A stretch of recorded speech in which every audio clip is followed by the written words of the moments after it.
하나님 말씀 보겠습니다. 고린도후서 2장 5절부터 11절에 있는 말씀입니다.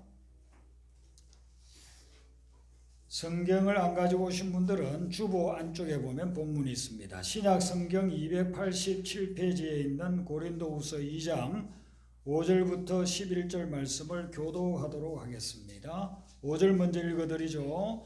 근심하게 한 자가 있었을지라도 나를 근심하게 한 것이 아니요 어느 정도 너희 모두를 근심하게 한 것이니 어느 정도라 함은 내가 너무 지나치게 말하지 아니하려 함이라.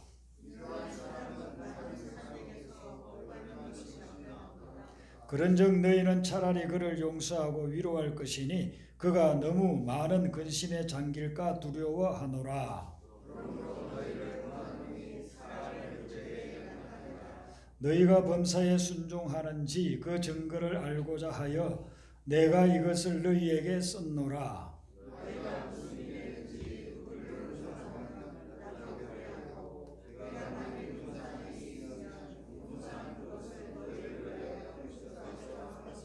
같이 읽습니다. 이는 우리로 사탄에게 속지 않게 하려 함이라. 우리는 그 계책을 알지 못하는 바가 아니로다. 아멘. 사도 바울은 완벽을 추구했던 그런 사람입니다. 그래서 배우는 것도 오늘날로 치면 최고의 대학에 들어가서 배웠습니다. 그 당시는 대학의 시스템이 없는 시절이니까 2000년 전에 가말리엘이라고 하는 세계적인 석학 밑에서 그는 배웠습니다. 율법을 지키는데 아주 엄격하게 지켰습니다. 주변에서 흠잡을 수 없을 정도로 완벽한 그런 삶을 추구하면서 살았던 사람. 그래서 사람들에게 인정받고 존중받고 그리고 사람들이 볼 때 저 사람은 우리의 지도자가 될 사람이라 그렇게 추앙받던 사람이 사도 바울이었습니다. 그런데 이 사도 바울이 자기는 그렇게 완벽하다고 생각했는데 예수님을 딱 만나고 나니까 자기가 생각했던 그런 완벽한 게 전혀 적합하지 않다는 것을 깨닫기 시작했습니다. 우리가 삶을 살아오면서 보면은 완벽한 삶을 추구하는 사람들이 있지만 자세히 보면은 전혀 완벽하지 않습니다. 감추어져 있기 때문에 사람들 보이기에 완벽한 것처럼 그렇게 살아가지만 그러나 완벽하지 않다는 것을 시간이 조금만 지나면 알게 되는 것입니다. 사람들은 다 불완전하고 사람들은 다 실수가 많습니다. 그래서 그런 사람들이 모여서 사는 공동체, 그게 가정이든 교회든 직장이든 문제가 많이 발생합니다. 인간관계에 갈등이 생기고 좋은 관계들이 깨어지고 그런 결과들을 가져오게 되는 것이죠. 오늘 사도 바울이 쓰고 있는 본문 말씀을 보면 이 고린도 교회는 사도 바울이 개척한 교회였거든요. 오늘날과 같은 목회자들처럼 한 교회에서 몇 년씩 아니면 평생 그렇게 목회를 하던 시절이 아니고 이때는 복음이 대부분의 지역에 전파되지 않은 상황이 있으니까 사도 바울이 가서 몇 주, 몇 달, 몇 년 이렇게 해서 교회가 세워지면 또 다른 곳에 가고 또 다른 곳에 가고 그렇게 했던 게 사도 바울의 목회였습니다. 근데 고린도도 사도행전 18장에 보면 그곳에 가가지고 정말 열정적으로 복음을 전해서 그곳에 교회가 세워졌어요. 요즘으로 치면 한 몇십 명이 이렇게 모이는 이제 개척교회가 된 겁니다. 그리고 교회가 세워지니까 또 에베소로 가가지고 다른 지역에 가서 또 교회를 개척하는 그런 삶을 살아가면서 항상 자기가 개척했던 교회에 대해서 어떻게 지내고 신앙생활을 어떻게 하고 있고 성장하고 있는지를 늘 소문을 통해서 듣는 겁니다. 그런데 들어보니까 고린도 교회에 문제가 많이 발생했다는 거예요. 고린도 전서를 보면은요 숱한 문제들이 있어요. 오늘날 한국 교회에 일어나는 그런 문제들이 고린도 교회에 그대로 다 일어나고 있어요. 예수 믿는 사람인가 할 정도로 문제가 많은 그런 교회가 고린도 교회였습니다.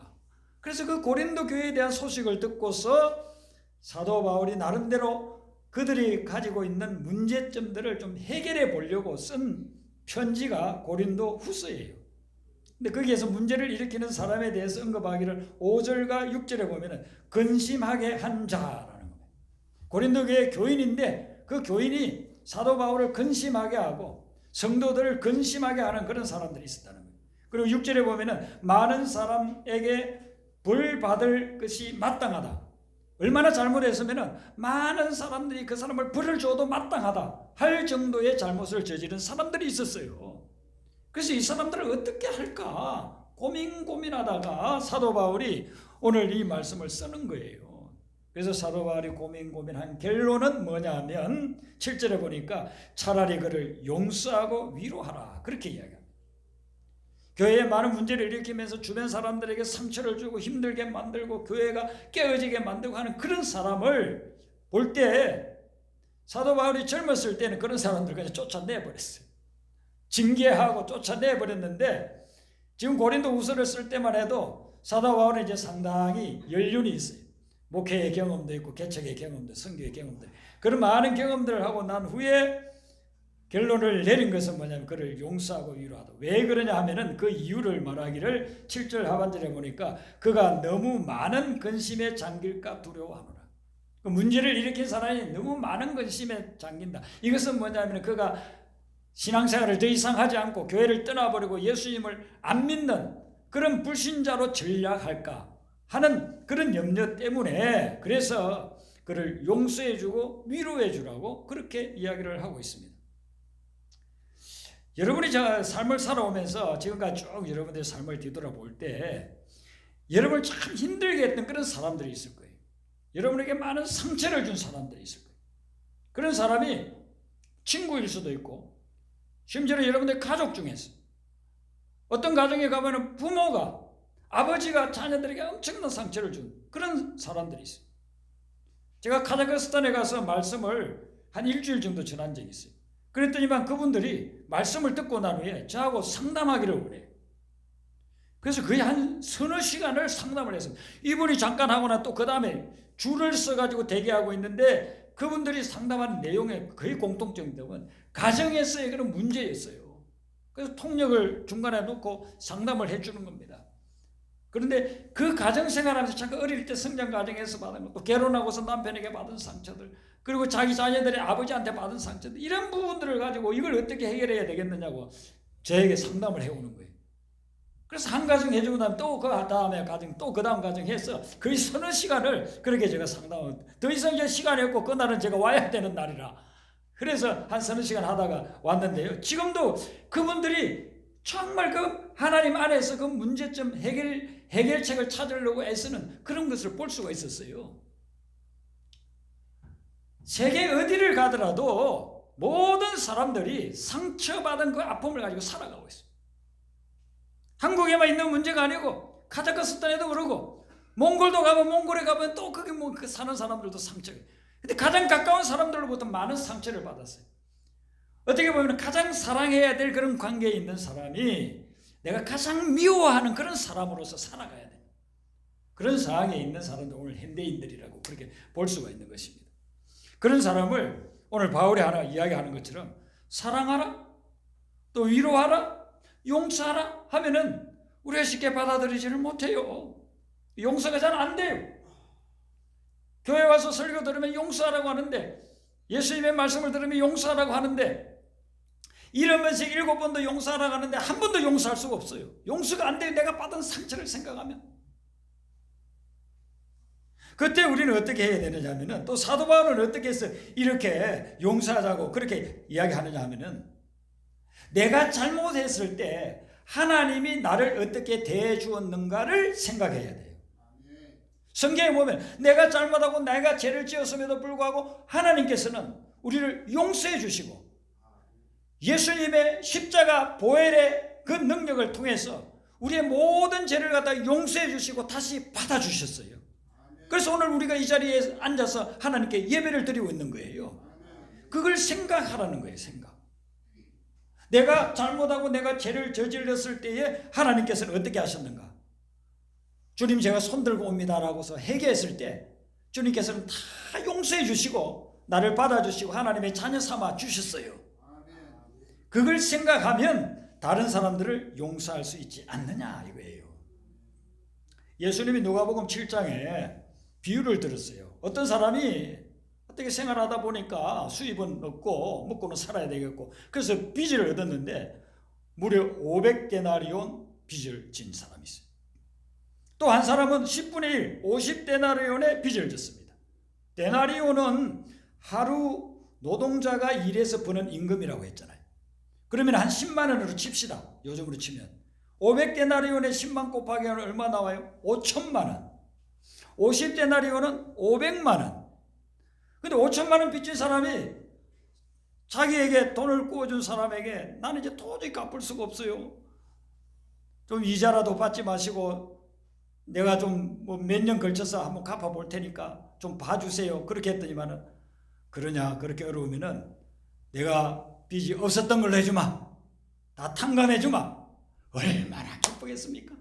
그런데 또 50데나리온 빚진 사람에게도 내가 너의 빚을 탕감해주마. 빚이 없었던 걸로 해줄게. 이제 안 갚아도 돼. 그렇게 했을 때 이 두 사람 중에 누가 그 사람에게 감사하면서 그 사람을 더 사랑하겠느냐 이렇게 물었어요. 예수님. 당연히 50데나리온보다 500데나리온 빚진 사람이 더 기뻐하겠죠. 더 감사하겠죠. 여기에서 하나님이 우리에게 주시는 메시지는 뭐냐면 우리가 더 큰 죄를 지었을 때 더 용서받고 감사하듯이 우리도 내가 죄 지은 것을 깨닫고 내가 큰 죄를 지었다는 걸 깨달을수록 다른 사람들을 더 많이 용서해 줄 수 있다는 거예요. 하나님 앞에서 우리가 큰 죄를 지었는데 나한테 죄 지은 사람에게는 그는 10분의 1, 100분의 1, 1000분의 1밖에 되지 않는 죄를 지은 그 사람에게 나는 너 용서 못해줘. 그렇게 하는 것은 하나님의 은혜를 모른다는 거예요. 하나님이 나에게 베풀어 준 은혜, 하나님이 나에게 용서해 주신 은혜, 하나님이 나를 사랑해 주고 받아준 은혜, 그것을 생각하면 절대로 잘못한 사람을 용서 못하겠다고 그렇게 하지를 않는다는 것이죠. 사무엘하 16장에 보면 다윗이 도망가는 그런 부분들이 쭉 나옵니다. 다윗의 아들 압살롬이 반란을 일으켜서 아버지를 죽이겠다고 그렇게 이제 역모를 취한 겁니다. 그때 다윗이 아들하고 싸울 수가 없잖아요. 그래서 자기의 신하들 데리고 도망을 갔습니다. 한참 도망을 가고 있는데 시므이라고 하는 사람이 나타나가지고 다윗에게 돌을 던지면서 저주를 퍼붓습니다. 온갖 욕을 다 합니다. 옆에 있던 다윗의 신하가 왕이여 제가 가서 저놈을 죽여버릴까요? 지금 옆에는 장군들이 여러 명이 있기 때문에 한 명만 보내도 그냥 당장 죽일 수 있어요. 근데 다윗이 뭐라고 이야기하느냐면 죽이지 말아라 거예요. 용서를 해줍니다. 우리 성경 구절을 여러분들 성경 가진 분들 한번 찾아보겠습니다. 한번 내봐. 사무엘하 16장 12절입니다. 이 다윗이 말씀한 아주 위대한 말씀이에요. 위대한 말씀. 사무엘하 16장 12절 구약 성경 사무엘 상담에 나오는 사무엘하 16장 12절 말씀을 보도록 하겠습니다. 16장 12절 자 찾으셨으면 같이 읽겠습니다. 시작. 혹시 여호와께서 나의 원통함을 감찰하시리니 오늘 그 저주 때문에 여호와께서 선으로 내게 갚아주시리라. 아멘. 시므이가 저주를 하는데 돌을 던지는데 감히 왕에게 그렇게 할 수 있겠습니까? 지금 왕이 도망가는 신세에 있으니까 시므이라고 하는 작자가 혼자 나타나가지고 돌을 던지고 저주를 하고 온갖 욕설을 다 퍼붓는데도 불구하고 다윗은 뭐라고 이야기하냐면은 하나님을 생각했다는 겁니다. 이게 중요한 거예요. 이게 다윗의 위대한 점은 뭐 그가 아무런 흠이 없고 틈이 없고 그리고 완벽해서가 아니에요. 다윗도 얼마나 실수도 많고 죄도 많습니까? 그런데 그가 위기의 순간마다 항상 여호와를 생각하는 거예요. 하나님을 생각했다는 겁니다. 하나님을 생각하면서 내가 지금 저렇게 시므이에게 저주를 받다니 그런데 이 저주를 받는 것을 하나님은 다 알고 계시다. 그래서 하나님이 내 원통함을 풀어주실 수도 있다. 그렇게 생각하면서 시므이를 죽이지 말라고 하는 것입니다. 다윗이 지금 이 시점에서는 왕이 되어가지고 상당히 시간이 오래 지난 그런 시점입니다. 이 시점 이전의 다윗의 삶을 보면은요, 크게 두 가지를 오늘 이 말씀과 더불어서 우리가 생각할 수가 있어요. 한 가지는 사울 왕이 다윗을 죽이려고 한 적이 얼마나 많았습니까?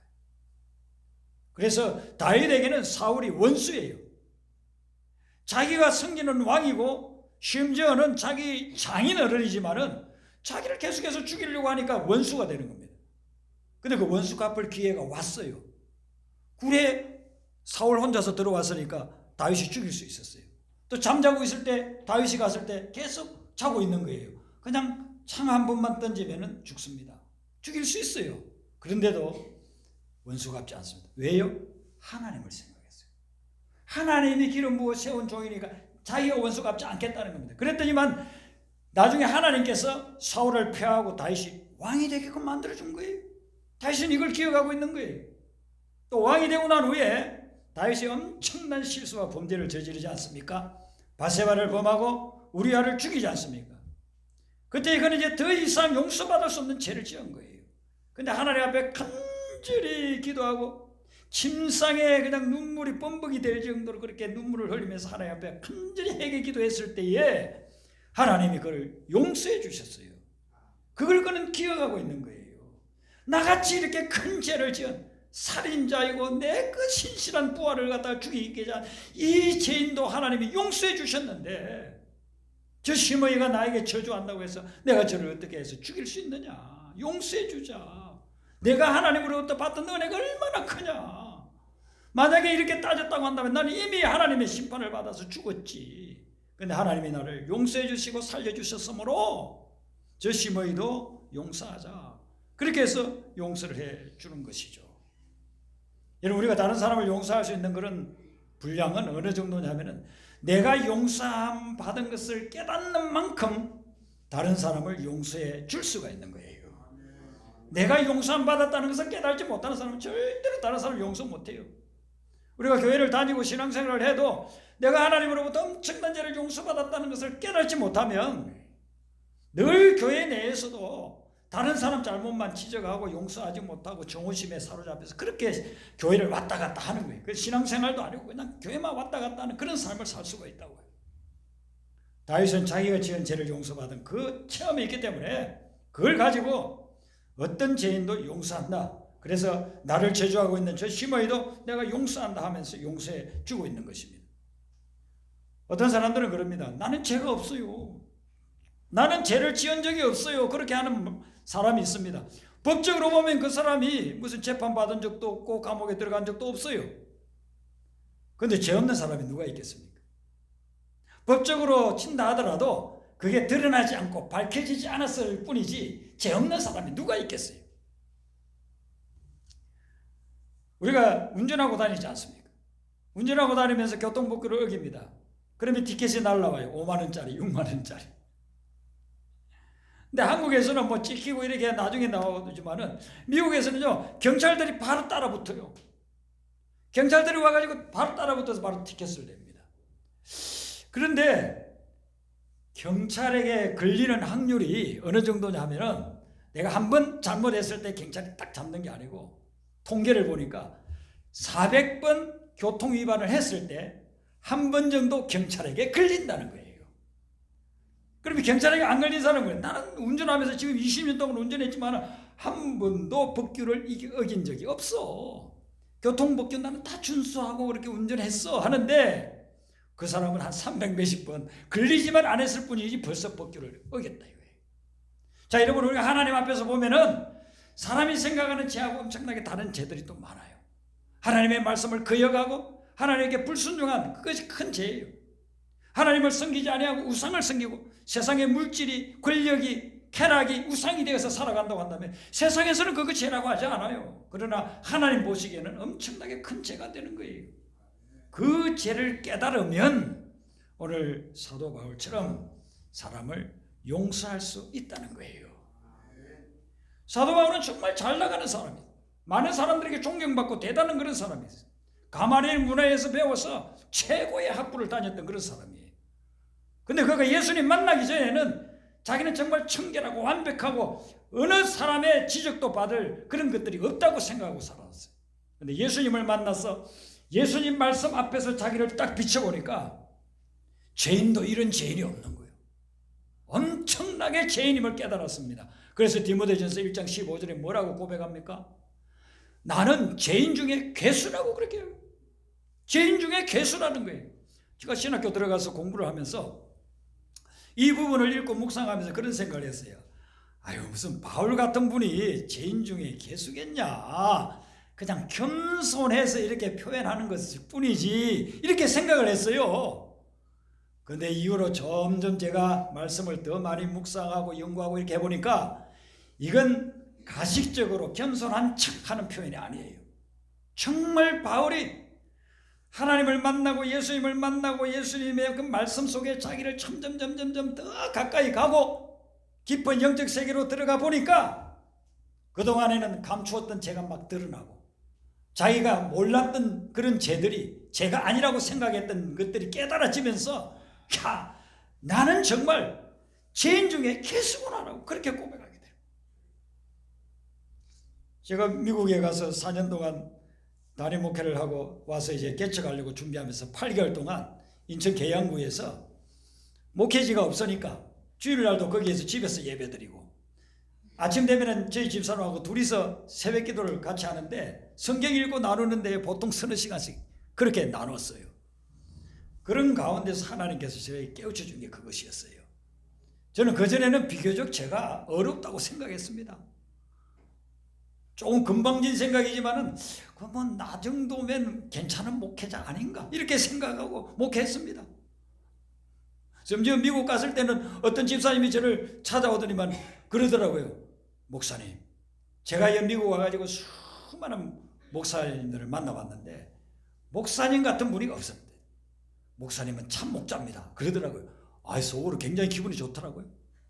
그랬는데요, 그 4년 목회를 다 마치고 그리고 여기 와가지고 준비를 하면서 8개월 동안 지내는 동안 하나님께서 저의 깊은 속에 감추어져 있던 그런 교만과 불의와 이런 걸 갖다가 보여주기를 시작하는데 제가 하나님 앞에서요 통곡하면서 회개했습니다. 사도 바울의 고백, 죄인 중에 개수라는 그 고백이요, 저에게서 그냥 절로 나오는 거예요. 그래서 하나님 앞에 고백하기를, 하나님 저는 흉악한 죄인이고 추악한 죄인이고 사악한 죄인입니다, 그렇게 고백이 나와요. 겉으로 보기에는 제가 뭐 법을 어긴 것도 없고 양심에 어긋나는 걸 한 것도 없는 것 같고 윤리도덕적으로 무슨 목상 무슨 하자가 있겠습니까? 영적 세계로 들어가 보니까 하나님 앞에서 제가 얼마나 교만했으며 얼마나 어리석었으며 얼마나 추했는가, 그런 것들을 하나님이 보게 하시더라고요. 그러면서 제가 이 사도 바울의 고백을 제 것으로 받아들이게 된 거예요. 아, 사도 바울이 그래서 이런 고백을 했구나 하는 걸 깨닫기 시작한 것입니다. 사도 바울이 그렇게 깨닫고 나서 보니까 고린도 교회에서 그렇게 문제 일으키는 사람들을 용서하지 않을 수가 없다. 용서하지 않을 수 없는 그런 상황에 자기가 처하게 된 것을 그렇게 고백하고 있는 것입니다. 여러분, 우리 속에 보이지 않는 것들이 많은데 우리 속에 들어가 보면은요, 무엇이 있을까요? 보이지 않는 우리 마음속 깊은 곳, 우리 영혼 깊은 곳에 들어가면 무엇이 있을까요? 여러분들 기도하면서 말씀을 묵상하면서 그걸 한번 본 적이 있습니까? 저는 바닷가에서 어린 시절에 살았어요. 한려수도 얼마나 아름다운지 몰라요. 설미 군데군데 있고 물도 얼마나 맑았는지, 요즘은 오염이 됐지만 그때 뭐 제가 어릴 때는요 얼마나 맑은지 이렇게 돛담배를 타고서 가다가 이렇게 보면 3, 4m 밑에 그 바다의 바닥이 다 보일 정도예요. 얼마나 물이 맑았으면. 그런 곳인데, 그러니까 물이 이렇게 밀물이 싹 들어오면은요 바다가 너무너무 아름답게 보여요. 근데 밀물이 싹 빠져나서 썰물이 되잖아요. 그러면은 수백 미터의 갯벌들이 쫙 나타나거든요. 그러면 이 배들을 메어놨던 그 포구 옆에 그 밑에 물이 빠져나가고 나면요 그 밑에 온갖 쓰레기들이 다 보여요.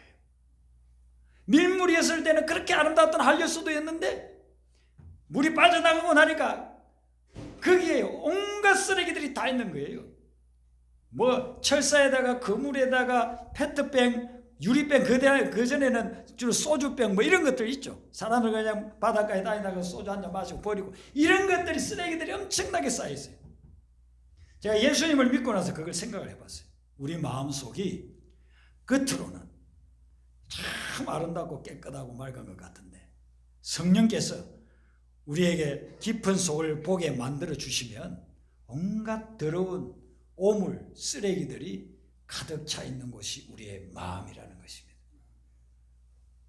우리는 그것을 모르고 살아갈 때가 많아요. 신앙생활 하면서도 내 내면의 깊은 세계를 보지를 않고 성령이 보여주려고 하면 아이 보기 싫어요. 보기 싫어요. 사람이 다 그러죠. 뭐 다 마찬가지죠. 뭐 그런 걸 자꾸 보려고 해. 그렇게 할지 모르지만 사도 바울은 그걸 봤어요. 보니까 자기가 죄인 중에 개수라는 겁니다. 그러고 나니까 다른 사람들이 죄 지을 때 용서하는 마음이 생기더라는 거예요. 옛날에는 시골에 우물들이 있었잖아요. 저희 집 뒤에도 우물이 있는 집이 있었어요. 그래서 동네에서 그 집에 가서 물을 퍼서 와가지고 마시기도 하고 밥을 지어 먹기도 했습니다. 근데 요즘처럼 이제 봄이 되면은요, 1년에 한 번씩 우물 청소를 해요. 그 물을 다 끓여내고 또 밑에 또 물을 다 퍼지를 못하면 밑에를 막 쪄가지고 밑에 있는 걸 다 떠올리고, 그러면 거기에요 막 플라스틱 조각이 뭐 이런 것 저런 게 얼마나 많은지 몰라요. 그 물을 우리는 여름에 그냥 마셨어요. 그 물을 가져가가지고 밥을 지었어요. 밑에서 올라오는 쓰레기를 보면서 우리가 이런 물을 마셨나 이렇게 다들 후회하는 겁니다. 물론 밑에 가라앉아 있으니까 위에는 비교적 깨끗하니까 그걸 갖다 마셨겠지만은 그 우물 밑바닥에는 온갖 더러운 것들이 다 있어요. 그 밑바닥을 알았더라고 한다면 그 우물물을 퍼마시지 않았을 거라고요. 우리의 속에 감추어진 내가 숨기고 싶은 그런 것들이 쓰레기가 너무나도 많이 있다는 것입니다. 사도 바울은 그걸 깨닫고 난 후에 자기에게 잘못하는 사람들을 용서하게 되는 그런 믿음의 사도가 된 것이죠. 오늘 이렇게 용서하게 되면요, 용서받는 사람이나 용서하는 사람이 모두 다 치유의 체험을 할 수가 있어요. 용서받는 사람은 자기가 잘못했기 때문에 죄책감에 막 사로잡혀 있을 거 아닙니까? 그런데 저 사람이 나를 용서해 주니까 그 죄책감에서 치유함을 받아요. 용서하는 사람은 저 사람이 나에게 준 상처 때문에 내가 몇 년 동안 몇십 년 동안 얼마나 괴로웠어요. 그 사람 생각만 하면 밥맛이 떨어지고 너무 피곤해서 잠을 자려고 하다가 갑자기 그 사람 생각만 하면 잠이 그냥 오지를 않고 너무 힘들고 고통스러운 거예요. 얼마나 힘들고 고통스러운 거예요. 그런데 내가 용서하고 나니까 그런 고통에서 치유가 되는 거예요. 그런 고통에서 벗어나게 되는 거예요. 오늘 7절에 보면 용서하고라는 말이 나오는데 이게 헬라어의 그 원래 뜻이 뭐냐면요, 선물을 주다라는 그런 뜻이에요. 용서한다는 것은 선물을 준다는 거예요. 용서를 하면 우리가 용서하는 걸 통해서 그 사람에게 선물을 주는 거예요. 그리고 더불어서 용서하는 사람도 선물을 받게 되는 거예요. 용서해 주면 그 사람이 어떤 선물, 그 사람이 죄책감에서 벗어나서 해방, 자유를 누리는 그런 선물을 받지만 용서하는 사람에게는 하나님의 평안이라는 선물을 우리에게 주십니다. 용서하지 않으면 절대로 마음에 평안이 없어요. 여러분들 누군가를 미워하는 사람이 계속 있습니까? 그 사람은 절대로 나는 용서할 수 없어요. 계속해서 미워하고 있습니까? 그리고 여러분들이 누군가를 미워하고 있다고 한다면 그 충분한 이유가 있어요. 그 사람이 나에게 물질적 손해를 주었다, 아니면 나에게 인격적인 모독을 줬다, 아니면 나를 내 어릴 때 나를 막 구타했다. 다 이유는 있잖아요. 제가 여러분들에게 그런 상처받은 걸 들어보면요, 100% 저도 여러분들에게 동의할 거예요. 맞아요. 그런 사람 충분히 미워해야 돼요. 그렇게 할 수 있어요. 그런데 우리가 누군가를 미워하고 있으면 절대로 하나님이 주는 평안은 오지를 않는다는 것입니다. 그런데 우리가 용서해 주면 하나님이 내 마음속에 하늘의 평안을 주신다는 겁니다. 제가 2, 3주 전에 그런 설교를 드리지 않았습니까? 세상이 주는 평안과 하나님이 주는 평안은 차이가 있다. 세상이 주는 평안은 상황에 따라 요동친다는 거예요. 내가 원하는 게 이루어지고 좋아하는 게 주어지고 누군가 나에게 선물해 주면 막 평안하고 좋아요, 기뻐요. 근데 내가 무엇인가를 잃게 되고 사람들에게 오해받고 상황이 힘들어지고 사업이 잘 안 되고 그렇게 하면 막 불안해지잖아요. 상황에 따라 요동치는 것이 세상이 주는 평안인데 하나님이 주는 평안은 그 상황을 초월해서 우리에게 주신다는 것입니다. 누군가가 나에게 상처를 줬는데 그 사람 때문에 내가 미워하는 건 당연해요. 누군가, 그건 뭐 누구나 다 들어보면 당연하단 말이죠. 그런데 그렇게 하고 있는 동안에는 하나님이 우리에게 주시는 평안은 절대로 오지를 않는다는 것입니다. 근데 그 사람을 용서하게 되면, 성령의 음성을 듣고 용서하게 되면 하나님의 평안이 나에게 임한다는 겁니다. 이 선물을 준다는 것이 그런 의미인 것입니다. 어떤 목사님이 집회에 초청을 받아가지고 그 교회에서 설교를 했대요. 그래서 그 설교의 주제도 용서였어요. 그래서 앉아있는 한 200~300명 되는 그 성도들에게 저녁에 설교를 이제 마치고 마지막 결론 부분에 한번 질문을 던진대요. 여러분은 용서 못할 사람이 혹시 있습니까? 여러분에게 원수가 있습니까? 없습니까? 혹시 이제 원수가 없다. 내가 뭐 용서하고 뭐 안 하고 할 그런 나에게는 원수가 없습니다. 하는 사람 손 들어 보세요 하니까 아무도 손을 안 들더래요. 그래서 여러분들 신앙생활 수십 년 했는데 원수 문제도 해결하지 못했습니까? 한 번 더 묻겠습니다. 원수가 없는 사람이 있어요. 손 들어 보세요 하니까 저 뒤에서 나이가 거의 한 80대 중반 되는 할아버지가 손을 들더래요.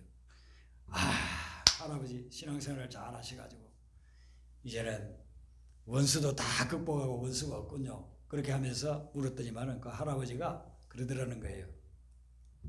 나도 원수가 많았어. 그런데 다 죽었어. 그래서 이제는 원수가 없어. 그렇게 하더라는 거예요. 여러분, 나이가 많아가지고 원수가 다 죽어서 없다는 것은요, 그 기간 동안 얼마나 스트레스 받고 원수 때문에 고통을 당했겠어요. 원수가 죽을 때까지 기다리다가는요, 여러분들이 먼저 죽을 수도 있어요. 용서하는 그 길을 통해서 하나님이 주시는 평안을 회복할 수가 있습니다. 여러분들이 오늘 사도 바울이 오늘 주시는 메시지 듣고 용서하고 이해하고 위로하라. 그리고 그들을 사랑으로 대하라. 그러면 하나님께서 너희들에게 하늘의 평강을 선물로 줄 것이다. 그럼 마지막으로 11절 우리 한 번 더 보겠습니다. 이 이야기를 하면서 결론으로 사도 바울이 이야기하는데요. 11절에 이렇게 말해요. 이는 우리로 사탄에게 속지 않게 하려 함이라. 우리는 그 계책을 알지 못하는 바가 아니로다. 우리가 누군가를 미워하고 있는 것은 사단에게 속고 있는 거예요. 용서하지 못하는 것은 사단에게 속고 있는. 그래, 용서하지 마, 미워해. 자꾸 좋은 관계를 깨뜨린 그 사람을 미워하고 볼 때마다 자꾸 저주해.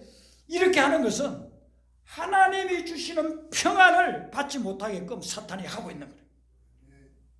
그러니까 그 사탄의 계략에 넘어가지 말라는 거예요. 사도 바울은 뭐라고 이야기합니까?